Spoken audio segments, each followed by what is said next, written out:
Jay Gould, one of the early robber barons back from the days of Rockefeller and Andrew Carnegie. Most people know about them, but they don't know about Jay Gould, who Rockefeller says was the greatest businessman that he ever knew, right? So I think an endorsement from Rockefeller is a pretty good indication that we should be studying this guy. And after reading this book, man, I can see why he was known as such a brutal and unliked businessman. But he really knew how to work the system. He knew how to get connected to the right people, right? Forging relationships with politicians. Guys, this is what people at the top do. Once you get to the very, very top, what I've realized with all these guys that I'm studying, whether it be in modern days like Elon, or back then, Jay Gould, Rockefeller, Carnegie, you get in bed with the government. It's inevitable. When you become too powerful, you start making contracts with the government. You start, getting connected with politicians. We have lobbying in the United States. It's a big thing. And once you get to the very top, it's almost impossible to evade the government. And most big businesses, big industries are regulated and require you to actually comply with the government. You can see how someone like Zuckerberg is constantly being called into hearings, right, by the government. How Elon, a lot of his contracts that he's had with Tesla, SpaceX, right, connected with the government. So that's just something I've learned, guys. But I want to get right into this, the life and legend of Jay Gould. And I want to just touch on the first half of the book, because once you get into the second half, it just gets into a lot of complicated business transactions. And I don't think that's really necessary for us to delve into. I would definitely recommend reading it. But here I want to talk about the man, right? As they say here, the legend of Jay Gould. What was he like, right? What were his character traits? How did he get to where he got in his life? So let's start off from the beginning. This is from the prologue. And it says here, he spoke little and said less. He purred like a cat and struck like a cobra. And then another line here from him. A straight line is always the shortest distance between 2 points, but not always the best route to travel. So those are some lines I pulled out from the prologue that I thought were important. But now I want to get into kind of the early days of Jay Gould. Chapter 1 really just talks about some traits that he developed from his parents. But chapter 2 is really where I start to really write a lot of notes. So I want to get into that. Here it says, he never wanted praise for overcoming a difficulty. He says here, accept misfortunes for what they are, a part of the game. Jay Gould did not let sentiment blur his vision, right? A lot of people are going to say things to you. They're going to say, oh, you're being unrealistic. Oh, that's never going to work, right? The general sentiment of the public. Jay Gould never listened to that sentiment. And I think if someone like Elon listened to people when they told him not to go after, going to Mars and to build SpaceX, the company, he wouldn't have done it. But he decided not to let that sentiment blur his vision. He mastered each task before he came to it. And then this is a great line from him right here. I only see the goal. Plans must be formed along the way. And man, I love that line. And I love hearing that from someone who accomplished so much in his life. Because for me right now, I see the goal, right? I see some things that I want in my life, what I want my life to look like, right? Grand vision for my life. But plans are so hard, and we often stress out so much about the plans. And right now, I'm just building up my skill set. And I know that the business that I'm doing right now won't be the business I do for the rest of my life, right? Right now, I'm building skills. I'm 21 years old.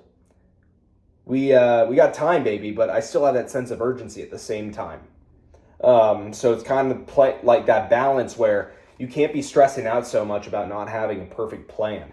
You just need to see the goal, work every day, level up, right? Get in the gym, right? Meditate, read, do whatever you need to do work your ass off, make sales calls, build up the skill set, and then you'll get to where you want to go, right? And the plans will be formed along the way. Things will fall into place. Next here, we're going to talk about chapter 3, rungs. Jay privately sorted through what was useful to him and what was not. And here it was talking about religion, right? So, look, my views on religion are kind of difficult for me right now, but I definitely do believe in God, and I actually love religion. I studied the various religions, the Quran, the Bible, the Torah, right? All religions, studying them. So I think it's a beautiful thing, but often we get pulled in too much by all these different doctrines, and we say, oh, we have to follow these to a T. But Jay here says that he sorted through what he thought was useful and what was not, and he applied the useful things to his life. So I think that was great. And then next it says here, he had the ability to walk the fine line of the law like a man on a tightrope. And guys, this is what I've seen with so many guys at the top. It is carefully manipulating the law in your favor, right? Not breaking the law, right? But finding loopholes, doing whatever you can to kind of maneuver your way around it. And that's honestly what I see with everyone who gets to the top. I mean, you're essentially playing with fire, but that's what it takes. So next, chapter 4, slips. He learned all there was to know about work, except how not to do it. Oh my God, I love that line. I relate to it so much in my life. I just don't know how to stop, really. That's something that I relate to so heavily. I find myself, like, people are like, oh, what are you going to do this weekend? And I'm like, read, work, exercise, just like I do during the week. Like, I don't understand here. What am I supposed to be doing? Nothing? So I totally agree with that. Jay had a desperate need to do all he could as quickly as possible before he died. And I wrote here in parentheses, sounds like me, right? Especially after I had a medical emergency, thought I was going to die. Now that sense of urgency is it's so deeply ingrained in me that if I'm not working, I, like for a few minutes, I'm like, oh shit, like you're wasting time.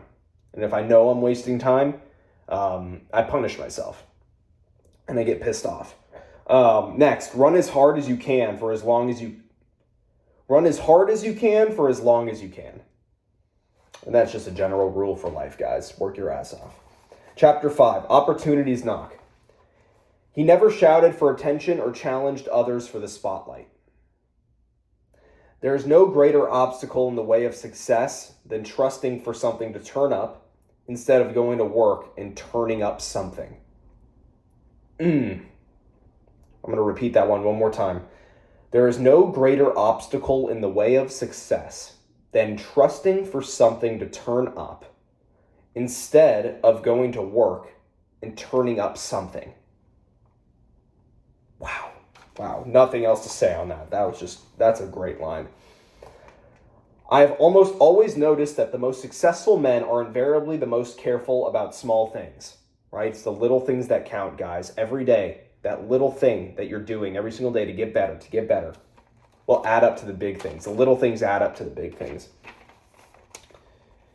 This is what Jay would do when he would go into a new industry. He would step into a new game, learn its rules on the run, and become a superior player with breathtaking speed. So a lot of us try and be masters, right? Before we try and be masters too fast. We're like, I need to know everything before I commit, before I go all in on this. But Jay's saying here, you go in and you learn along the way. And that is how you get past people with breathtaking speed, because with enough action, guys, you'll surpass anyone, right? And then I just have one line from chapter 6 here. He mastered the rules not to follow them blindly, but to know when and how to violate them if it suited his needs. Wow. And that's kind of going back to what I was saying, like manipulating certain things in your favor, right? Taking the good out of religion like he did, the things that served him to become successful. And then the law as well, he knew how to violate them if it suited his needs. Chapter 7, Fierce Extremes. He absorbed every experience, storing its lessons away for future use. He cultivated the art of controlling huge enterprises with minimum holdings. He used equity, funded debt, the proxy market, floating debt, contractual flaws, receiverships, and legal technicalities. Yeah. I avoid bad luck by being patient. Wow. That's something I needed to kind of get ingrained in my head. Like, be patient. Things are going to come. But if you're rushing too fast, things won't work out for you. So remember that, over time, things are going to happen. You just need to be patient. He told no one about an operation except those directly involved, and then only as much as he wanted them to know. Right? Don't expose all your cards, guys. He never told anyone the full extent of what he had in mind. He shrugged and made peace with things as they were. He reduced complex matters to beguiling simplicities. Business and family were his two pillars. That's how I think of my life as well. Business, family. And, one of the things that he's missing here, obviously, is health. And that's why Jay Gould was plagued by bad health throughout his life. So you got to learn your lessons from these guys as well. Business and family, his two pillars. What about health? Literally, without health, none of that stuff matters. Even your business and family doesn't matter if you don't have health, right? And you're actually being disrespectful to the people you love by not caring about your health in many ways. That's what I believe. So learn from these guys, the good and the bad. Chapter 8, Ascendance. He clashed with, in this chapter, all I had here was that he was clashing with Vanderbilt over the railroad company, and Gould ended up on top. And I would read the chapter. I have some other notes here, but I would read the chapter to really get the intricacies of that and how he was able to end up on top and kind of mess with Vanderbilt. Chapter 9, Notoriety. He was silent about the events that brought him notoriety. And then next here, he released information or spread rumors to drive prices up or down. So that's how Jay, again, manipulating the law, manipulating religion, manipulating the market, right? Manipulating the public. He was a master manipulator. And that's just a trait that he had, we have to acknowledge. All right, chapter 10, Infamy. Let's see here. A man with $100,000 of money and with credit can transact a business of $20 million. He wanted the bank that would certify checks drawn against assets not yet deposited. Soaring money rates sent a ripple of contraction into the stock and bond markets. A man who is liable to rapid thinking very often arrives at conclusions without being able to tell the process, and yet he is satisfied when the conclusions are correct. I'm going to repeat that one more time. A man who is liable to rapid thinking very often arrives at conclusions without being able to tell the process, and yet he is satisfied when the conclusions are correct. And essentially what I got from that line was just to trust your gut, right? You just have to trust your gut, trust yourself. And you'll learn that, when you do trust your gut, oftentimes your conclusions are correct. He understood the value of time as a weapon against the eager. He mastered the art of delay to wear down the most determined opponent. So good. All right, chapter 11, Ouster. Just have a couple of things here. He could be more dangerous in defeat than in victory.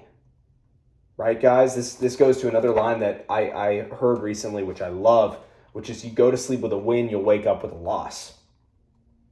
So you got to be dangerous in the hard times, right? Not when you're successful, right? It's easy to feel good when you're successful, when something good happens.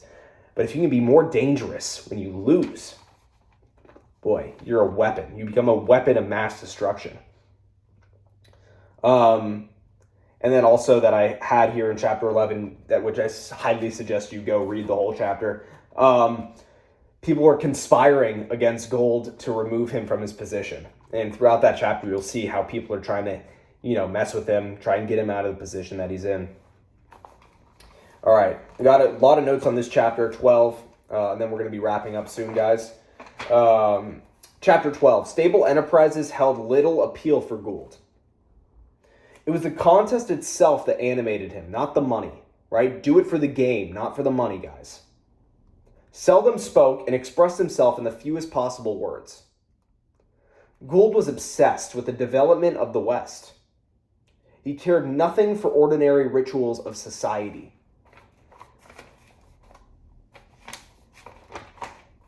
The market danced to rumor no less than real news, right? This goes back to, again, Jay sharing things with the public to make him more money.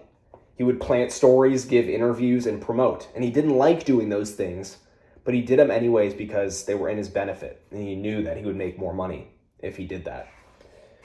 He mastered the art of saying much while disclosing little. And this goes back to Jay Gould was known for his secrecy in his business, in his personal life. So he was good at talking and seeming like he was revealing things, but disclosing the really important details that were the ones that actually benefited him.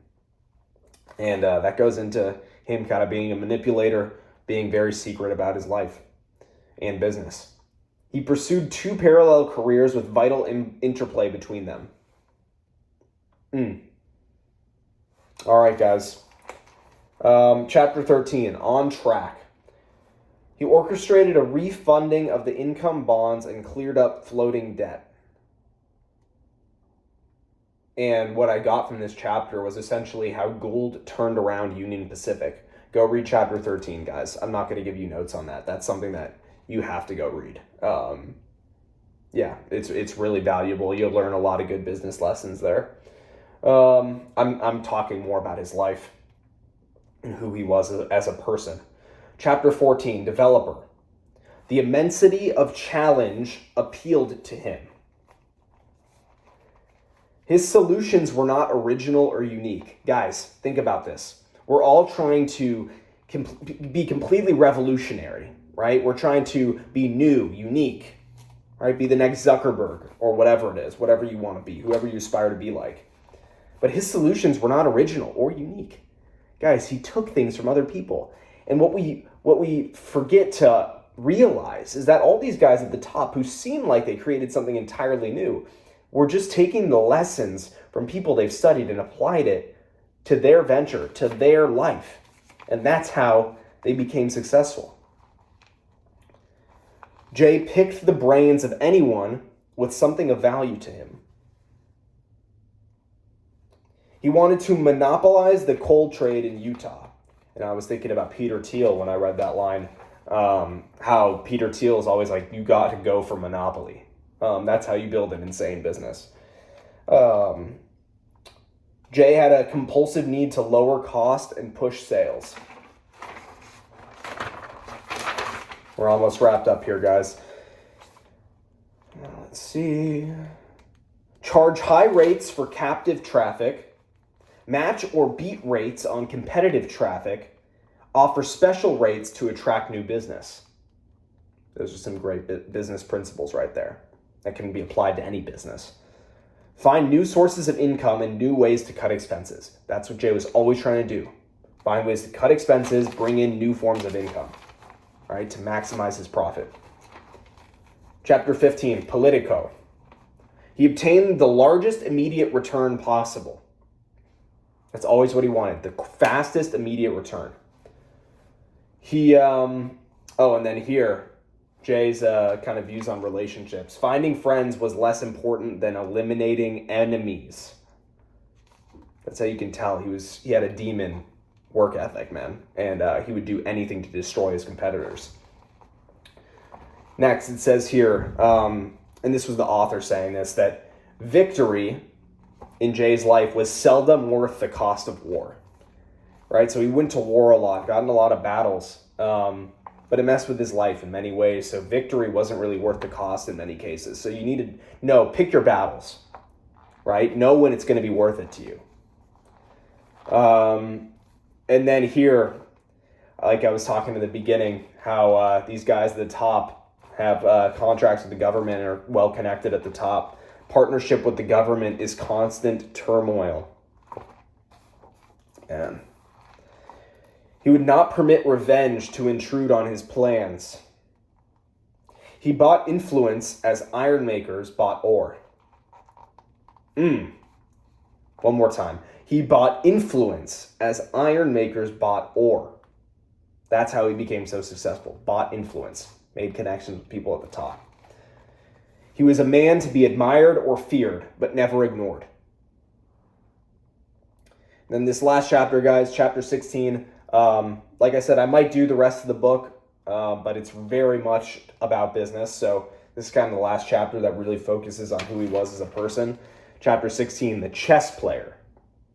His brilliance lay not in innovative ideas, but in originality of method, right? So it's not the ideas that were new. It was his way of applying these ideas that was new. And then this is a chess analogy. Never move one piece in isolation from the others, right? All pieces need to be aligned, right? And once you isolate one piece, that's how things self-destruct. And yeah, guys, that's Jay Gould, an absolute animal. Like I said, Rockefeller said he was the greatest businessman he ever knew.